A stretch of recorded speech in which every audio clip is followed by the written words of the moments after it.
Hello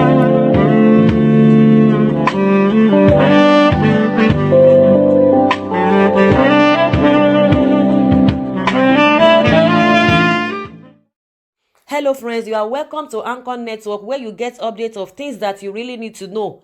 I appreciate every one of you who has been part of this channel, who has subscribed, and as many that are still contemplating whether to subscribe or not. I will encourage you to do that because I know you are not going to regret it at the end of the day. Please click the red subscribe button and also the bell icon. The bell icon is very important because if you don't click the bell icon, you will not be notified anytime we publish any news. And also, I have a gift for everyone or as many that are interested on how to build a website.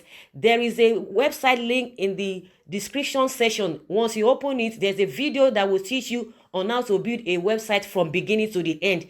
Thank you very much. So let's go straight to the business of the day. Esme converts Ondo Government Forest Reserve into militia camp.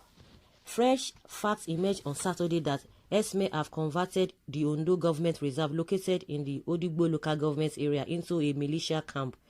The indication buttressed the widespread claim that killers of Mrs. Funke Olakunrin, 58-year-old daughter of the leader of Pan-Yoruba Sociocultural Organization, Afenifere, Chief Ruben Fasoranti, were Esme who sneaked out of the reserve to rain bullets on the vehicle she was traveling in. Olakunrin was killed on Friday as the gunmen ambushed vehicles on the highway and abducted some commuters. Her maid reportedly sustained some gunshot injuries during the attack. Killers of Fasoranti's daughter have their base in the forest, say villagers. A former senator who represented Ondo South Senatorial District at the Senate, Boluwaji Kunlere, said hoodlums had been operating around where Olakunrin was killed for a long time. He said this in an interview with one of our correspondents in Lagos on Saturday. Kunlere said, "I beefed up security in the area when I was in the Senate. I gave 13 Hilux vans to the police divisions in Ondo South Senatorial District and gave motorcycles to the Department of State Services for surveillance.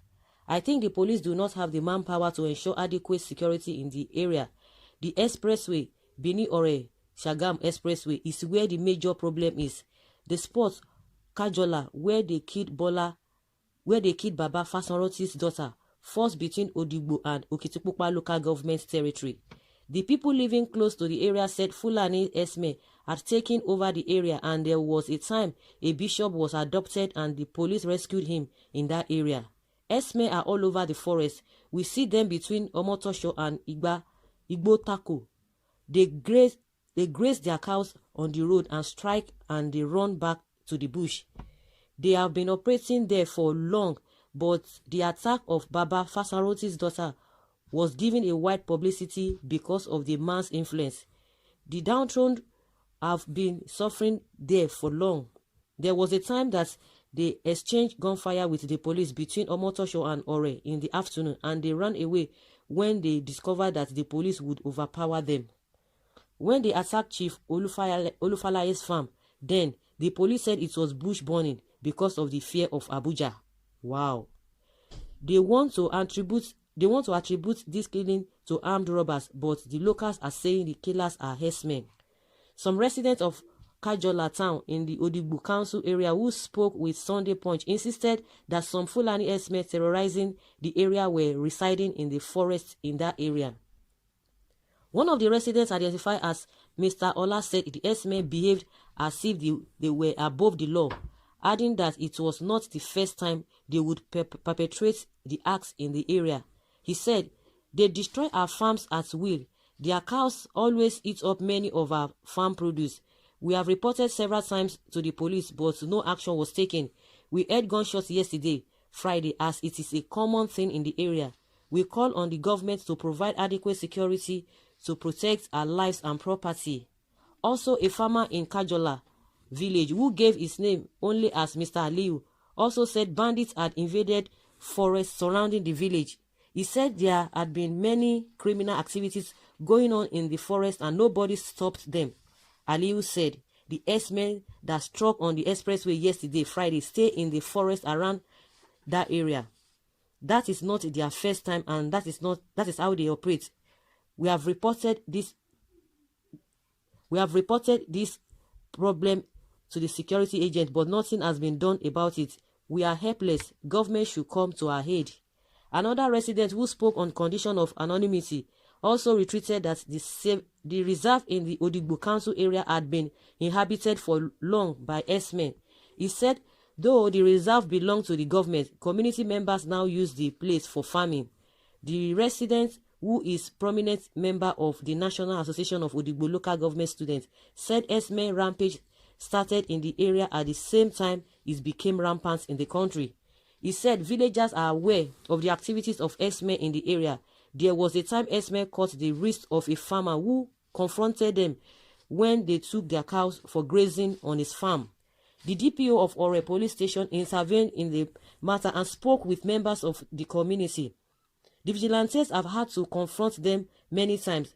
The vigilantes later constructed a shed in the community and take turns to ensure security in the area. This is a development that is known to people in the community. It is a lie. S-men are not in severe state government, Ondo CP. However, Ondo state government has denied that some killers S-men are taking over its forest reserves. The Commissioner for Information, Mr. Donald Ogojo, said the government had invested much on the security in the state. He added that though intelligence reports could not be revealed to the public, government investment on security had been yielded good results. He said it is not a thing of excitement for the government to divulge to the public measures being put in place to tackle these menace. There are no killers S-men residing in our forest reserves. As you know, insecurity is almost nationwide issue that requires everything to curb it. On our part in Ondo State, a lot of investments have been made in this regard. All the same, such are not for the public. It will therefore be unfair for anyone to conclude that nothing has been done to checkmate the menace.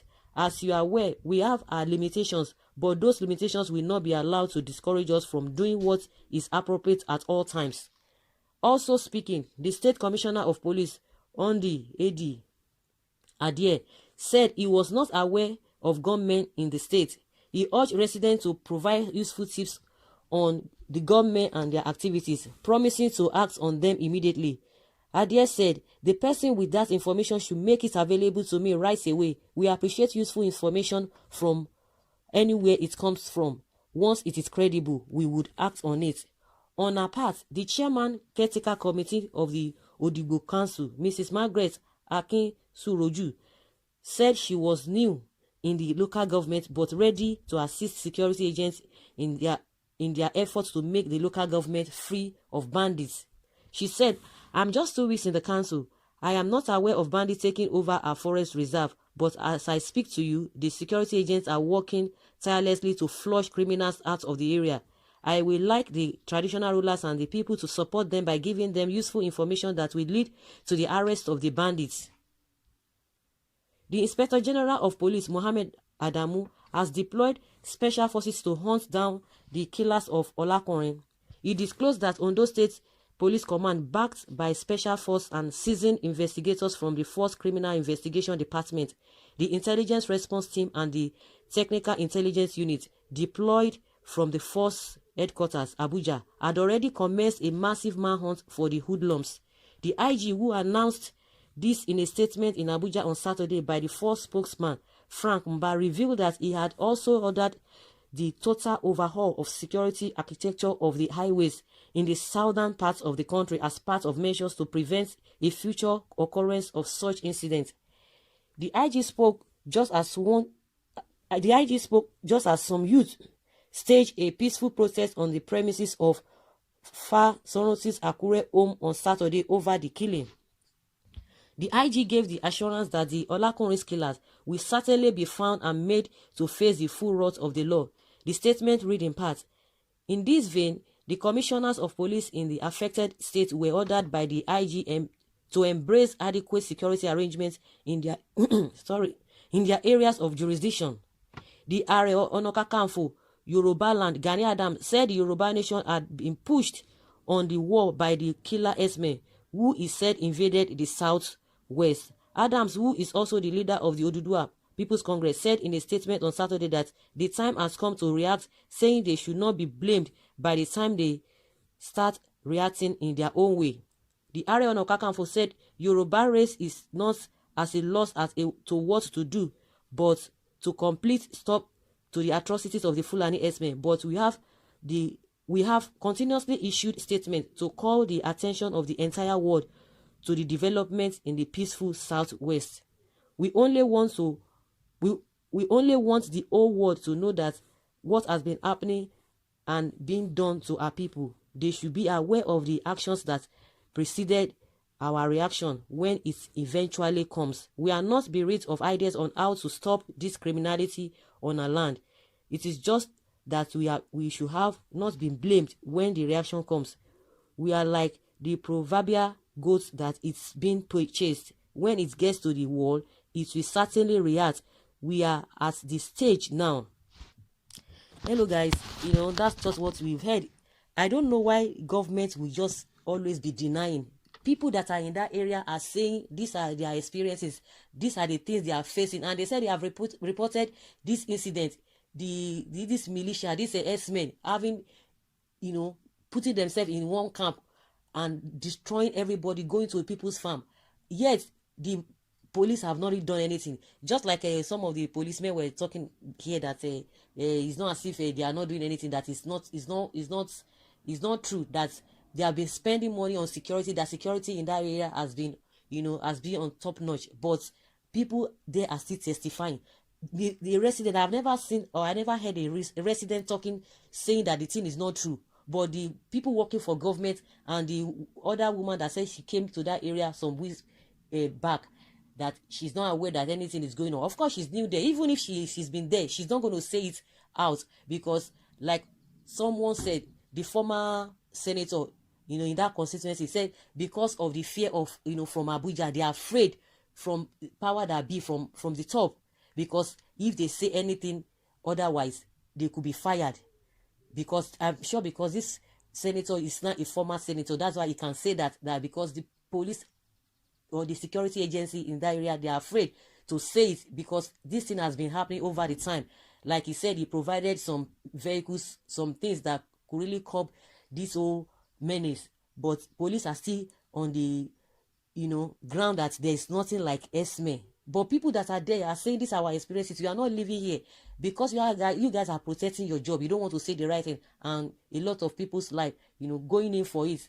Like it has happened to the, a big man in this Afenifere, and that's why everybody is running eta-sketa. You can imagine what ordinary man is facing on the street.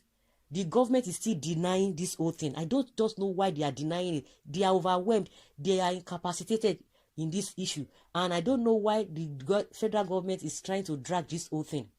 But now it is evident to everybody that these guys don't mean well for Nigerians.